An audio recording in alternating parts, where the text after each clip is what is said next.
ಏನಿದು ಸೋಷಿಯಲ್ ಮೀಡಿಯಾದಲ್ಲಿ Epstein file ಅಂತ ಓಡಾಡ್ತಿದೆಯಲ್ಲ. Hi hello guys, welcome back to my another blog. ಈ ವಿಡಿಯೋದಲ್ಲಿ ನಾನು ಎಪ್ಸ್ಟೀನ್ ಫೈಲ್ ಬಗ್ಗೆ ಕೆಲವೊಂದಿಷ್ಟು ವಿಷಯಗಳನ್ನ ನಿಮ್ಮ ಹತ್ರ ಶೇರ್ ಮಾಡ್ತಿದ್ದೀನಿ. ಎಪ್ಸ್ಟೀನ್ ಇವನ ಪೂರ್ತಿ ಹೆಸರು ಬಂದು ಜೆಫ್ರಿ ಎಪ್ಸ್ಟೀನ್ ಅಂತ. ಪವರ್ಫುಲ್ ಬ್ರೋಕರ್ ಇವನು. ಬ್ರೋಕರ್ ಏನಕ್ಕೆ ಹೇಳ್ತಾ ಇದ್ದೀನಿ ಅಂದ್ರೆ ನಿಮ್ಗೆ ಹೋಗ್ತಾ ಹೋಗ್ತಾ ಮುಂದೆ ಗೊತ್ತಾಗುತ್ತೆ ಏನಕ್ಕೆ ನಾನು ಈ ವ್ಯಕ್ತಿಯನ್ನ ಪವರ್ಫುಲ್ ಬ್ರೋಕರ್ ಅಂತ ಹೇಳಿದ್ದೀನಿ. Is not A business man, is not A politician, is not A actor, is A powerful broker. ಇವನ ಹತ್ರ ಪ್ರೈವೇಟ್ ಓನ್ ಐಸ್ಲ್ಯಾಂಡ್ ಇತ್ತು ಅಂದ್ರೆ ನೀವು ನಂಬ್ತೀರಾ? ಹಾಗೇನೆ ಪ್ರೈವೇಟ್ ಜೆಟ್ ಇತ್ತು ಅಂದ್ರೂ ನೀವು ನಂಬ್ತೀರಾ? ನಂಬಲೇಬೇಕು. ಅದು ಅಲ್ಲದೆ ಇವನು ಅಮೆರಿಕಾಗೆ ತುಂಬಾ ಶಕ್ತಿಶಾಲಿ ಫೈನಾನ್ಸ್ ಅಡ್ವೈಸರ್ ಕೂಡ ಆಗಿರ. ತುಂಬಾ ಜನಕ್ಕೆ ಇವನು ಫೈನಾನ್ಸ್ ಅಡ್ವೈಸರ್ ಅಂತ ನಮಗೆ ಗೊತ್ತಿರುತ್ತೆ ಅಷ್ಟೇನೆ. ತುಂಬಾ ಜನಕ್ಕೆ ಇವನ್ ರಿಯಾಲಿಟಿ ಬಗ್ಗೆ ಯಾರಿಗೂ ಗೊತ್ತಿಲ್ಲ. ಜೆಫ್ಸ್ಟೀನ್ ಯಾರು, ಎಲ್ಲಿಂದ ಬಂದ, ಏನಕ್ಕೋಸ್ಕರ ಬಂದ, ಪ್ರಪಂಚದ ಶಕ್ತಿಶಾಲಿ ವ್ಯಕ್ತಿಗಳು, ಪ್ರಭಾವಿ ವ್ಯಕ್ತಿಗಳು ಕೂಡ ಗೊತ್ತಿದ್ರು ಇವನ್ಗೆ. ಎಕ್ಸಾಂಪಲ್ ಟ್ರಂಪ್, ಎಲಾನ್ ಮಸ್ಕ್, ದೊಡ್ಡ ದೊಡ್ಡ ಆಕ್ಟರ್ಸ್ ಪ್ರತಿಯೊಬ್ರು ಇವನ್ ಗೊತ್ತಿದ್ರು. ಇವನ ಹತ್ರ ಒಂದು ಐಸ್ಲ್ಯಾಂಡ್ ಇತ್ತು. ಈ ಐಸ್ಲ್ಯಾಂಡ್ ಬಂದು ನಾರ್ಮಲ್ ಐಸ್ಲ್ಯಾಂಡ್ ಅಲ್ಲ, ಆಕ್ಚುಲಿ ಇದೊಂದು ದಂಧೆ ನಡೆಸ್ತಿದ್ದಂತ ಪ್ಲೇಸ್, ಲೈಕ್ ಪ್ರಾಸ್ಟಿಟ್ಯೂಷನ್ ಮಾಡ್ತಿದ್ದಂತ ಒಂದು ಐಸ್ಲ್ಯಾಂಡ್ ಆಗಿತ್ತು ಆಕ್ಚುಲಿ. ಅಲ್ಲಿಗೆ ತುಂಬಾ ತಾಕತ್ತು, ದುಡ್ಡು, ಫೈನಾನ್ಷಿಯಲ್ ಆಗಿ ತುಂಬಾ ಸ್ಟ್ರಾಂಗ್ ಇರೋರು, ಪೊಲಿಟಿಷಿಯನ್ಸ್, ಆಕ್ಟರ್ಸ್ ಇಂಥವ್ರೆ ಆ ಐಸ್ಲ್ಯಾಂಡ್ ನ ಚೂಸ್ ಮಾಡಿ ಅಲ್ಲಿ ಪಾರ್ಟಿ ಮತ್ತೆ ಮತ್ತೊಂದು ಅದೇನು ಅಲ್ಲಿ ದಂಧೆ ನಡೀತಿದ್ದು ಅಲ್ಲಿಗೆ ಹೋಗಿ ಬರ್ತಿದ್ರು. ಸೊ ಅವನು ಸ್ವಲ್ಪ ಕೋಡ್ ವರ್ಡ್ ನ ಕೂಡ ಯೂಸ್ ಮಾಡ್ತಿರ್ತಾನೆ. ಪಿಜ್ಜಾ ಅಂದ್ರೆ ಹುಡುಗಿ ಅಂತ ಅರ್ಥ ಕೂಡ. ಅವನು ಮೇಲ್ ಅಲ್ಲಿ ಯಾರ್ಯಾರು ದೊಡ್ಡ ದೊಡ್ಡ ಪ್ರಭಾವಿಶಾಲಿ ವ್ಯಕ್ತಿಗಳು ಇರ್ತಿದ್ರು ಅವ್ರಿಗೆ ಜಸ್ಟ್ ಮೇಲ್ ನ ಸೆಂಡ್ ಮಾಡ್ತಿದ್ದ, ಪಿಜ್ಜಾ ಬಂದಿದೆ ಬನ್ನಿ ಪಾರ್ಟಿ ಮಾಡೋಣ. ಚೀಸ್ ಪಿಜ್ಜಾ ಅಂದ್ರೆ ಚಿಕ್ಕ ಹುಡುಗಿರ್ನ ಕರ್ಸಿದೀನಿ ಬನ್ನಿ. ಸೊ ಇದು ಕೋಡ್ ವರ್ಡ್. ನಾವು ಡೈರೆಕ್ಟ್ ಆಗಿ ಹೇಗೆ ಕನ್ವರ್ಷನ್ ಮಾಡೋದಿಲ್ವೋ, ಸೊ ಇವನು ಇಂಡೈರೆಕ್ಟ್ ಆಗಿ ಒಂದು ಕೋಡ್ ವರ್ಡ್ ನ ಯೂಸ್ ಮಾಡ್ಕೊಂತಿದ್ದ. ಪಿಜ್ಜಾ ಅಂದ್ರೆ ಹುಡುಗಿರು, ಚೀಸ್ ಪಿಜ್ಜಾ ಅಂದ್ರೆ ಚಿಕ್ಕ ವಯಸ್ಸಿನ ಹುಡುಗಿರು, ಹಾಟ್ ಡಾಗ್ ಅಂದ್ರೆ ಚಿಕ್ಕ ವಯಸ್ಸಿನ ಹುಡುಗರು ಅಂತ ಅರ್ಥ. ಮತ್ತೆ ಪಾಸ್ತಾ ಅಂದ್ರೆ ಹೆಂಗಾಗಿರ್ತಾರಲ್ಲ, ಮೇಲ್ ಕ್ಯಾಂಡಿಡೇಟ್ ಆಗಿರ್ಬೋದು, ಫಿಮೇಲ್ ಕ್ಯಾಂಡಿಡೇಟ್ ಆಗಿರ್ಬೋದು. ಐಸ್ ಕ್ರೀಮ್ ಅಂದ್ರೆ ಮೈನರ್ ಗರ್ಲ್ಸ್ಗೆ ಐಸ್ ಕ್ರೀಮ್ ಅಂತ ಕರಿತಾರೆ. ಸೊ ಐಸ್ ಕ್ರೀಮ್ ಇದೆ, ಬರ್ತೀರಾ ಪಾರ್ಟಿ ಮಾಡೋಣ, ಈ ತರ ಕೋಡ್ ವರ್ಡ್ನವರು ಯೂಸ್ ಮಾಡ್ಕೊಂತಿದ್ರು ಆಕ್ಚುಲಿ. ಇದೆಲ್ಲದಕ್ಕೂ ಪ್ರೂಫ್ ಯಾವುದು ಅಂದ್ರೆ ಇತ್ತೀಚೆಗೆ ರಿಲೀಸ್ ಆಗಿರೋ ಎಸ್ಟೀಮ್ ಫೈಲೇ ಇದಕ್ಕೆ ಪ್ರೂಫ್. ಇದರಲ್ಲಿ ತುಂಬಾ ವಿಡಿಯೋ ರೆಕಾರ್ಡ್ ಕ್ಲಿಪ್ಸ್ಗಳು, ತುಂಬಾ ಫೋಟೇಜಸ್ ನೋಡಿದ್ರೆ ತುಂಬಾ ಭಯಂಕರವಾಗಿದೆ. ಇಷ್ಟೆಲ್ಲ ನಡೆದಿರೋ ಒಂದು ವಿಡಿಯೋ ಕ್ಲಿಪ್ಸ್, ಫೋಟೋಜಸ್ ಎಲ್ಲ ಈ ಎಸ್ಟೀಮ್ ಫೈಲ್ ಅಲ್ಲಿ ಲೀಕ್ ಆಗಿದೆ. ಬಟ್ ಆದ್ರೂ ಇದು ಯಾಕೆ ಹೊರ ಜಗತ್ತಿಗೆ ಇನ್ನೂ ಕಾಣಿಸಿರ್ಲಿಲ್ಲ? ಆಕ್ಚುಲಿ ಗೈಸ್, ಇದು 2025 ಅಲ್ಲೇ ಒಬ್ಬ ಲೇಡಿ ಬಂದು ಇದನ್ನ ಎಸ್ಟಾಬ್ಲಿಷ್ ಮಾಡಿರ್ತಾಳೆ. ಆಕ್ಚುಲಿ ಅಂದ್ರೆ ಮೀಡಿಯಾದಲ್ಲಿ ಪಬ್ಲಿಷ್ ಮಾಡಿರ್ತಾಳೆ. ಸೊ ರೀಸೆಂಟ್ ಕಾಂಟ್ರವರ್ಸಿ ಆಗಿ ಮತ್ತೆ ಅದು US ಅಲ್ಲಿ ತುಂಬಾ, ನೀವು ಇವಾಗ ನೋಡ್ತಿರ್ಬೋದು ಎಷ್ಟು ಹೋರಾಟಗಳು ನಡೀತಿದೆ. ತುಂಬಾ ಅಧ್ಯಕ್ಷರನ್ನ ಅಂದ್ರೆ ಟ್ರಂಪ್ನ ಇಳಿಸಿ ಅಲ್ಲಿಗೆ ಬೇರೆ ಅಧ್ಯಕ್ಷರನ್ನ ನೇಮಕ ಮಾಡಬೇಕು ಅಂತ ಫುಲ್ ಸಾಕಷ್ಟು ಹೋರಾಟಗಳು, ಪ್ರೊಟೆಸ್ಟ್ಗಳು ನಡೀತಿದೆ. ಆ ಚಿಕ್ಕ ದ್ವೀಪದಲ್ಲಿ ಚಿಕ್ಕ ಮಕ್ಕಳ ಜೊತೆ ಬೇರೆ ತರನೇ ವ್ಯವಹಾರಗಳನ್ನ ಮಾಡ್ತಿದ್ರು. ಸ್ಯಾಂಪಲ್ ಆಗಿ ಒಂದು ಕ್ಲಿಪ್ ಹಾಕ್ತೀನಿ, ನೋಡ್ಕೊಂಬನ್ನಿ.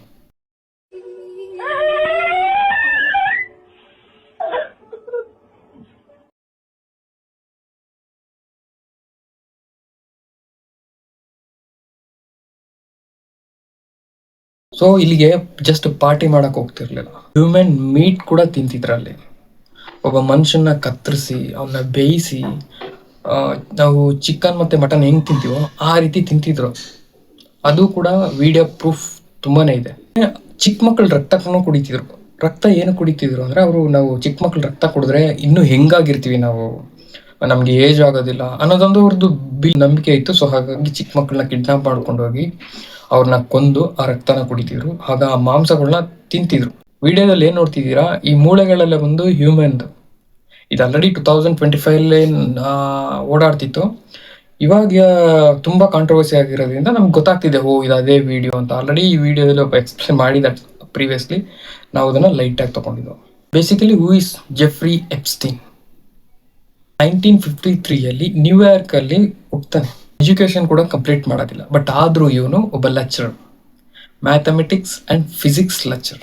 ಅವನೇನು ಲೆಕ್ಚರ್ ವೃತ್ತಿ ಮಾಡ್ತಿದ್ದ ಅದರಲ್ಲೂ ಕೂಡ ಅವನಿಗೆ ಹ್ಯಾಪಿನೆಸ್ ಅನ್ನೋದು ಇರಲಿಲ್ಲ. ಸೊ ಅವನಿಗೆ ಜೀವನದಲ್ಲಿ ತುಂಬಾ ಹಣ ಮಾಡಬೇಕು ಅನ್ನೋದು ಅವ್ನ ಮೈಂಡ್ ಸೆಟ್ ಅಲ್ಲಿ ಇತ್ತು. ಸೊ ಅದಕ್ಕೇನ್ ಮಾಡ್ತಾನೆ, ಬ್ಯಾಂಕಿಂಗ್ ವರ್ಲ್ಡ್ ಕಡೆ ತನ್ನ ಮುಖವನ್ನ ಮಾಡ್ತಾನೆ. ಅಲ್ಲಿ ತುಂಬಾ ತುಂಬಾ ದೊಡ್ಡ ದೊಡ್ಡ ವ್ಯಕ್ತಿಗಳನ್ನ ಪರಿಚಯನ ಮಾಡ್ಕೊಂತಾನೆ. ಮನಿ ಹೇಗೆ ಟ್ರಾನ್ಸಾಕ್ಷನ್ ಆಗುತ್ತೆ, ಹೇಗೆ ಮನಿ ಹೋಗ್ತಿದೆ, ಇನ್ಫ್ಲೋ ಹೇಗಾಗ್ತಿದೆ, ಔಟ್ಫ್ಲೋ ಹೇಗಾಗುತ್ತೆ, ಇದು ಪ್ರತಿ ಒಂದನ್ನು ಕಲಿತಾನೆ. ಮನಿ ಅರ್ನ್ ಮಾಡೋದು ಹೆಂಗೆ ಅಂತಾನು ಕೂಡ ಕಲಿತಾನೆ. ಇವ್ನ ಕ್ಯಾಲ್ಕುಲೇಷನ್ ಮೈಂಡ್ ಸೆಟ್ ಇರೋದ್ರಿಂದ ದುಡ್ಡು ಹೇಗೆ ಮಾಡಬೇಕು ಅಂತ ಈಸಿಯಾಗಿ ಗೊತ್ತು ಅವನಿಗೆ. ಒಂದು ತನ್ನ ಸ್ವತಃ ಒಂದು ಕಂಪ್ನಿನ ಓಪನ್ ಮಾಡ್ತಾನೆ. ಅವನಿಗೆ ನಾರ್ಮಲ್ ಕ್ಲೈಂಟ್ ಬೇಕಾಗಿರೋದಿಲ್ಲ. ಅವನಿಗೆ ಕ್ಲೈಂಟ್ ಯಾವ ತರ ಇರಬೇಕು ಅಂದ್ರೆ ಅವ್ರು ಕೋಟ್ಯಾಧೀಶರು ಆಗಿರ್ಬೇಕು, ದೊಡ್ಡ ದೊಡ್ಡ ಆಕ್ಟರ್ ಆಗಿರ್ಬೇಕು, ದೊಡ್ಡ ದೊಡ್ಡ ಪೊಲಿಟಿಷಿಯನ್ಸ್ ಆಗಿರ್ಬೇಕು. ಇವ್ರು ಮಾತ್ರ ಅವನ ಕ್ಲೈಂಟ್ ಆಗಿ. ಸೊ ಈ ಮನಿ ಪವರ್ ಇದೆಲ್ಲ ಒಂದೇ ಕಡೆ ಸೇರ್ಬೇಕಲ್ಲ. ಸೊ ಹಾಗಾಗಿ ಒಂದು ಐಸ್ಲ್ಯಾಂಡ್ ನ ಪರ್ಚೇಸ್ ಮಾಡ್ತಾನೆ. 1998 ಕೆರಾಬಿಯನ್ ಸಮುದ್ರದತ್ತ ಇರೋ ಒಂದು ಸ್ಮಾಲ್ ಐಸ್ಲ್ಯಾಂಡ್ ಆದ್ರೆ ಲಿಟಲ್ ಸೆಂಟ್ ಜೇಮ್ಸ್ ಅನ್ನೋ ಐಸ್ಲ್ಯಾಂಡ್ ನ ಪರ್ಚೇಸ್ ಮಾಡ್ತೇನೆ. ನಾವು ಇವಾಗ ಅದನ್ನೇನಂತ ಕರಿತೀವಿ, ಎಪ್ಸ್ಟೀನ್ ಐಸ್ಲ್ಯಾಂಡ್ ಅಂತ ಏನ್ ಕರಿತಿದ್ವು ಅದು ಒರಿಜಿನಲ್ ಹೆಸರು ಬೇರೆ ಇದೆ. ಸೊ ಎಪ್ಸ್ಟೀನ್ ಫೈಲು ಮತ್ತೆ ಅವನ್ ಅಲ್ಲಿ ಮಾಡಿದಂತ ಅವ್ಯವಹಾರಗಳಿಂದ ಐಸ್ಲ್ಯಾಂಡ್ ನಾವು ಎಪ್ಸ್ಟೀನ್ ಐಸ್ಲ್ಯಾಂಡ್ ಅಂತಾನೆ ಕರೆಯೋಣ. ಈ ಐಸ್ಲ್ಯಾಂಡ್ ನ ಖರೀದಿ ಮಾಡಾದ್ಮೇಲೆ ಅದಕ್ಕೆ ಸೆಟಪ್ ಮಾಡ್ತಾನೆ, ಕಂಪಾರ್ಟ್ಮೆಂಟ್ ಮಾಡ್ತಾನೆ. ಫಸ್ಟ್, ಸೆಕೆಂಡ್, ಥರ್ಡ್, ಫೋರ್ತ್ ಈ ಸ್ಟೇಜ್ ವೈಸ್ ಕಂಪಾರ್ಟ್ಮೆಂಟ್ ನ ಕ್ರಿಯೇಟ್ ಮಾಡ್ತಾನೆ. ಫೋರ್ತ್, ಫಿಫ್ತ್, ಲಾಸ್ಟ್ ಸ್ಟೇಜಸ್ ಏನಿದೆಯೋ ಇದರಲ್ಲಿ ತುಂಬಾ ಭಯಾನಕವಾಗಿರುತ್ತೆ. ಅಲ್ಲಿ ಸೆಲ್ಗಳಿರುತ್ತೆ, ಆ ಸೆಲ್ಗಳಲ್ಲಿ ಕೂಡ ಹಾಕ್ತಾರೆ, ಚಿತ್ರಹಿಂಸೆ ಮಾಡೋದು ಇದೆಲ್ಲ ಮಾಡ್ತಿರ್ತಾರೆ. ತುಂಬಾ ನೀವು ಕ್ಲಿಪ್ಪಲ್ಲಿ ಆಲ್ರೆಡಿ ನೋಡಿರ್ತೀರಾ. ಡೊನಾಲ್ಡ್ ಟ್ರಂಪ್ ಹೋಗಿರ್ತಾರೆ, ಅಲಾನ್ ಮಸ್ಕ್ ಹೋಗಿರ್ತಾರೆ, ತುಂಬಾ ಬೇರೆ ಬೇರೆ ಕಂಟ್ರಿಯ ದೊಡ್ಡ ದೊಡ್ಡ ನಾಯಕರುಗಳು ಹೋಗಿರ್ತಾರೆ.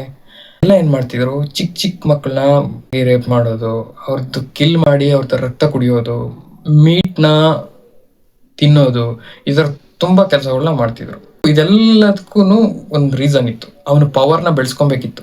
ಪವರ್ನ ಬೆಳೆಸ್ಕೊಬೇಕು ಅಂದ್ರೆ ಒಬ್ರು ಖುಷಿ ಮಾಡ್ಬೇಕು ಅಂದ್ರೆ that is the best choice ಅಂತ ಅವನ ತಲೆಯಲ್ಲಿತ್ತು. ಸೊ ಇದನ್ನ ಎಕ್ಸಿಕ್ಯೂಟ್ ಮಾಡ್ತಾನೆ. ಇದು ಸುಮಾರು 1998ರಿಂದನೂ ನಡೀತಿತ್ತು. ತುಂಬಾ ಸಲ ತುಂಬಾ ಸಿಂಗರ್ಸ್ ಕೂಡ ಈ ಒಂದು ವಿಷಯನ ತನ್ನ ಹಾಡಿನ ಮೂಲಕ ಎಕ್ಸ್ಪ್ಲೋರ್ ಮಾಡಿದ್ದಾರೆ. ಫಾರ್ ಎಕ್ಸಾಂಪಲ್ ಮೈಕಲ್ ಜಾಕ್ಸನ್ ಆಗಿರ್ಬೋದು, ಎಲ್ರಿಗೂ ಇಷ್ಟವಾದ ಸಾಂಗ್. ಬಟ್ ಹಾಡು ಹೇಳ್ಬೇಕಾದ್ರೆ ಇವಾಗ ಎಲ್ರಿಗೂ ರಿಯಲೈಸ್ ಆಗ್ತಿದೆ, ಹಿಟ್ ಮೀ ಬೀಟ್ ಮೀ, ನನ್ನ ಹೊಡೀರಿ ಸಾಯಿಸಿ ಏನೇ ಮಾಡಿ ಅಂತ ಹೇಳಿ ಆ ಸಾಂಗಲ್ಲಿ ಕಂಪ್ಲೀಟ್ ಆಗಿ ಅದು ಸಾಂಗಲ್ಲಿ ಇದೆ, ಪೊಲಿಟಿಷಿಯನ್ಸ್ ಗವರ್ನಮೆಂಟ್ ಏನು ಮಾಡ್ತಿಲ್ಲ, ಸಪೋರ್ಟ್ ಮಾಡ್ತಿದೆ, ಈ ಥರ ಕಂಪ್ಲೀಟ್ ಆಗಿ ಹಾಡ್ ಮುಖಾಂತರ ಎಲ್ರಿಗೂ ಎಕ್ಸ್ಪ್ಲೋರ್ ಮಾಡಿದ್ದಾರೆ. ಬಟ್ ಆ ಟೈಮಲ್ಲಿ ಸಾಂಗ್ ಮಾತ್ರ ಎಲ್ಲ ಅಬ್ಸರ್ವ್ ಮಾಡಿದ್ದು, ಯಾರು ಅದ್ರ ಡೀಟೇಲ್ ಆಗಿ ಅನಲೈಸ್ ಮಾಡಿ ಅರ್ಥ ಮಾಡ್ಕೊಂಡಿಲ್ಲ.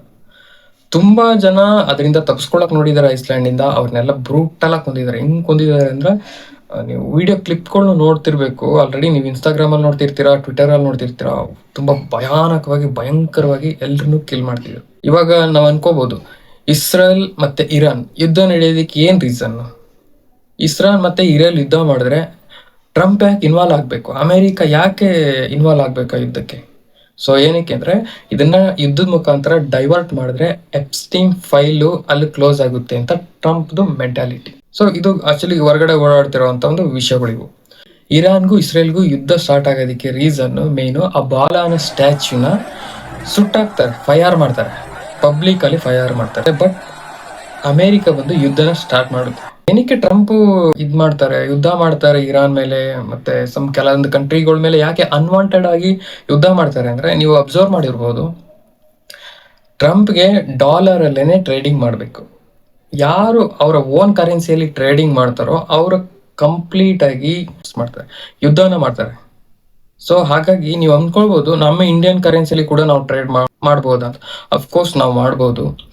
ಪ್ರಭಾವಿ ವ್ಯಕ್ತಿಗಳು ಇಂಡಿಯಾದಲ್ಲಿ ಯಾರ್ಯಾರು ಇವಾಗ ಪ್ರಭಾವಿ ವ್ಯಕ್ತಿಗಳು ಇದ್ದಾರೋ ಅಥವಾ ಮುಂದೆ ಬರ್ತಾರೋ ಅವರು ಇದನ್ನ ಮಾಡ್ಬೋದು.